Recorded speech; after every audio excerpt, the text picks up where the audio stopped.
When it comes to tires, there's a lot more work that goes into it than one might think. Today I'm going to go over what goes into preparing the tires before they go on the race car, what happens after they come off the race car, and how they even get to the racetrack in the first place.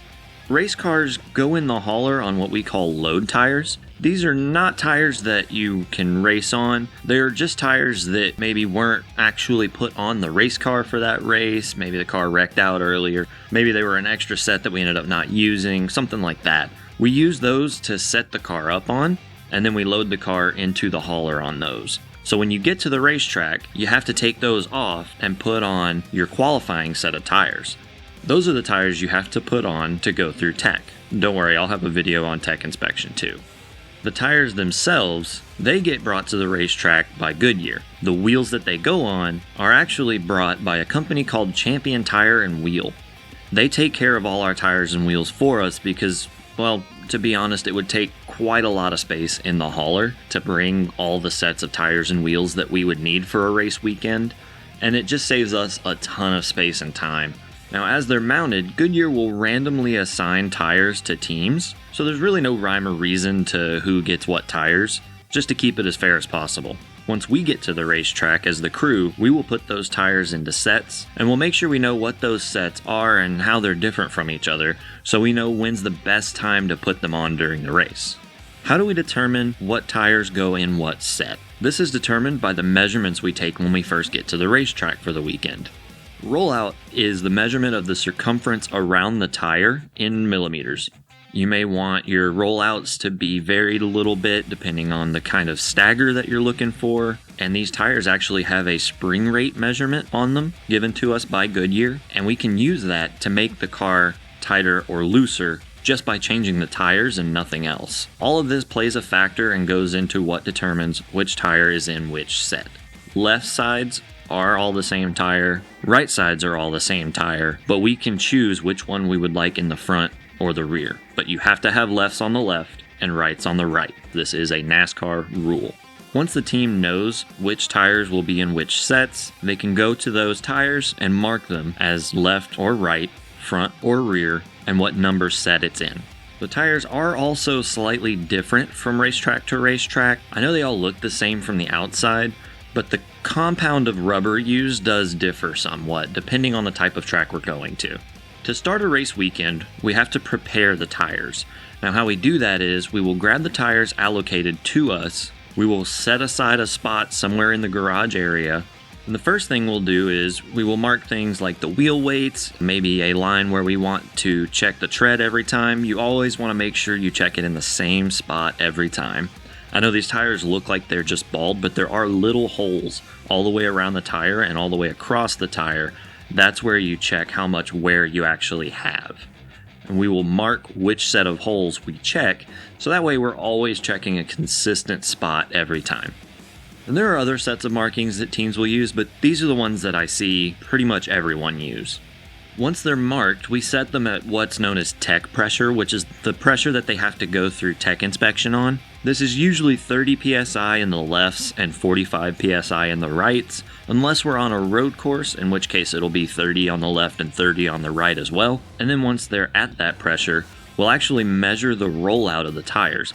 It will vary by just a couple of millimeters, which isn't much in the grand scheme of things, but when your competition is this tight, every little bit could matter.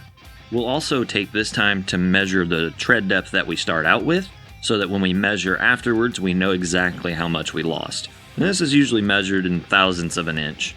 Now it does vary a little bit from weekend to weekend, but usually we will run practice and qualifying on the first day that we're there, which is usually Friday. Once we run practice, we will take all of our measurements from after we've run, and then those tires have to go back to Goodyear. Goodyear will actually scan them back in so that they know we've returned them, because these have to be returned before the race starts. This is another NASCAR rule.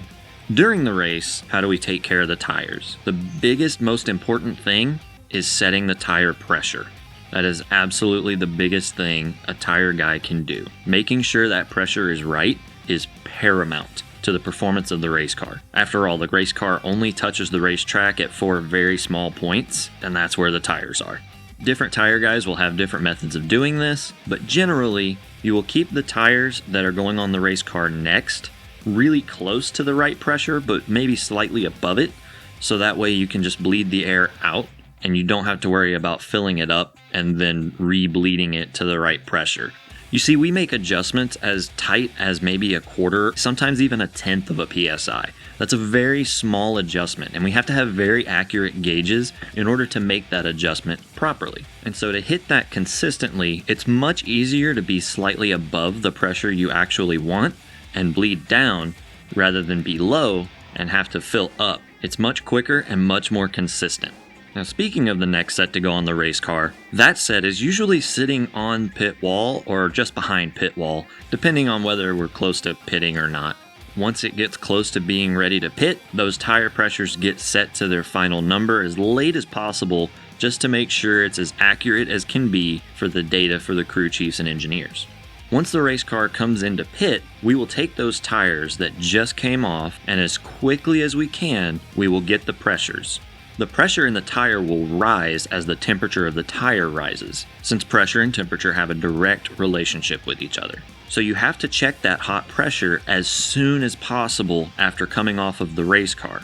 This will give you the most accurate measurement. Once we have that, we will look at the tires for signs of damage or anything abnormal, and then we will take our wear measurements. This information then gets sent to the top of the box, to the crew chief, the engineer, car chief, and they will make a decision on what to do as far as adjustments later in the race based on this information.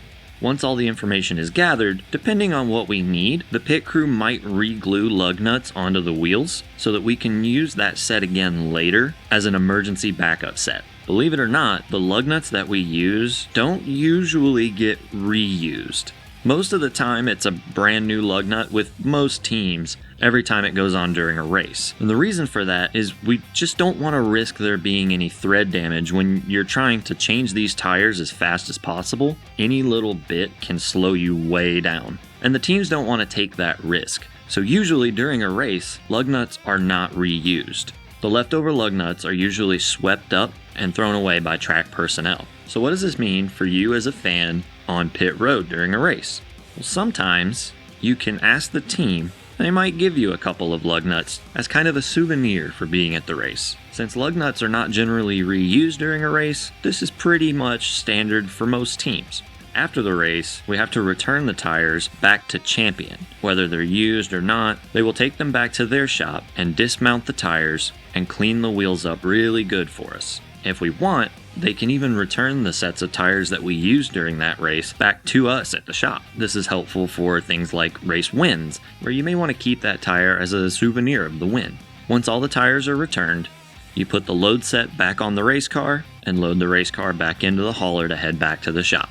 So you see, there's lots of extra work that goes into these tires, besides just putting them on the race car really fast during a pit stop. And that's just one more thing that makes these stock cars far from stock. Hey, thanks for watching and sticking around this long. If you're still here, I truly appreciate it. And if you have any topics that you'd like me to cover that I haven't yet, please feel free to drop a comment down below and let me know what you want to know about. This will definitely help me steer the channel in the right direction to give you guys the information that you want. And if you like what I'm doing here, check out the rest of the channel for other topics that I've already covered. And if you really like it and you want to know when I upload next, go ahead and hit that bell so you get a notification.